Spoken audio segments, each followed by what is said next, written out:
আপনারা জানেন বিগত দিনে আমাদের মদন উপজেলার চানগাঁও ইউনিয়ন রত্নপুর গ্রামের শফিউল্লাহ লালন মাস্টার, সে একজন ভদ্র এবং স্মার্ট শিক্ষিত। তার পরিবার একজন ভদ্র পরিবারের ছেলে।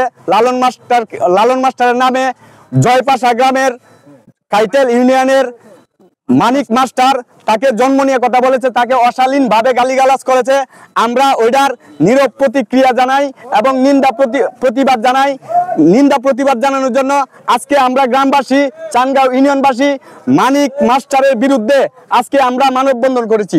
মানিক মাস্টারকে আমরা হুঁশিয়ার করে বলতে চাই, মানিক মাস্টার লালন মাস্টার সম্পর্কে যে কুরুচিপূর্ণ বক্তব্য দিয়েছেন, অনতিবিলম্বে ওই বক্তব্য প্রত্যাহার করতে হবে, নয়তো এর দাঁত ভাঙা জবাব আমরা রত্নপুরবাসী, চানগাঁও ইউনিয়নবাসী আমরা তাকে দাঁত ভাঙা জবাব দেব।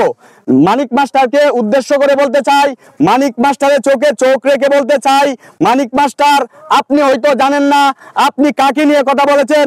শফিউল্লাহ লালন মাস্টার রত্নপুর গ্রামের গর্ব, শফিউল্লাহ লালন মাস্টার 2 নং চানগাঁও ইউনিয়নের গর্ব, শফিউল্লাহ লালন মাস্টার সারা মদন উপজেলার গর্ব।